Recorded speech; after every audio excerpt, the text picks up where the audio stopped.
দুই শ্রেণীর নারীর উপর থেকে আল্লাহ রহমত উঠিয়ে নেন, তাদের জীবনে কোনো রহমত থাকে না, ওই সকল নারীদের জীবনে কোনো বরকত থাকে না।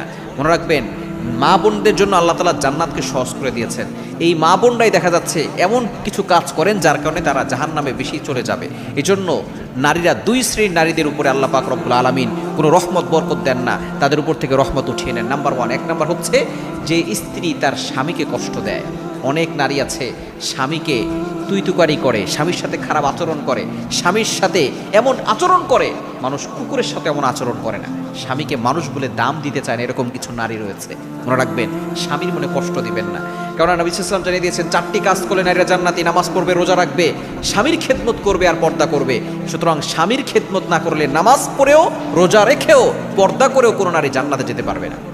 হাদিসের ভিতরে এসেছে, নবীজি সাল্লাল্লাহু আলাইহি ওয়াসাল্লাম জানিয়ে দিয়েছেন, আল্লাহকে ছাড়া কাউকে সেজদা করা জায়েজ নাই। যদি জায়েজ থাকতো তাহলে স্ত্রীরা তার স্বামীকে সেজদা করতে পারতো।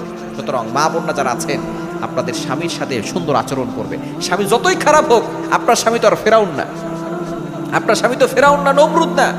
সুতরাং আপনার স্বামী সে যতই খারাপ হোক, তার জন্য আল্লাহর কাছে দোয়া করেন, আল্লাহর কাছে বলেন, যেহেতু বিয়ে হয়ে গেছে আল্লাহর কাছে তার জন্য দোয়া করেন। সুতরাং স্বামীর মনে কষ্ট দিয়ে যে সমস্ত নারীরা কথা বলে, এই অকৃতজ্ঞ নারীদের কপালে কোনোদিন সুখ থাকে না। সে বলে যে তোমার সংসারে এসে আমি জীবনে কোনোদিন সুখ পাইলাম না, এই ধরনের কথা বলে স্বামীকে কষ্ট দেয়। স্বামীকে কখনো কষ্ট দিবেন না। দ্বিতীয় নম্বর হচ্ছে যারা আল্লাহর ইবাদত করে না, নামাজ পড়ে না, রোজা রাখে না, হজ করে না। হজের অ্যাবিলিটি আছে, স্বামীর অ্যাবিলিটি আছে, তারও অ্যাবিলিটি আছে, সে তার স্বামীর সাথে হজে যায় না। এরপর দেখা যাচ্ছে আল্লাহ ইবাদত যারা করে না, এই সকল নারীদের উপরে আল্লাহ তাআলা রহমত উঠিয়ে নেন। সুতরাং আল্লাহর কৃতজ্ঞ বান্দী হতে হবে, স্বামীরও কৃতজ্ঞ স্ত্রী হতে হবে। এই বিষয়ে যারা খেয়াল রাখবে, তারা আল্লাহর রহমত পাবে, বরকত পাবে, দুনিয়ায় ভালো থাকবে, আখিরাতে জান্নাতে যাবে।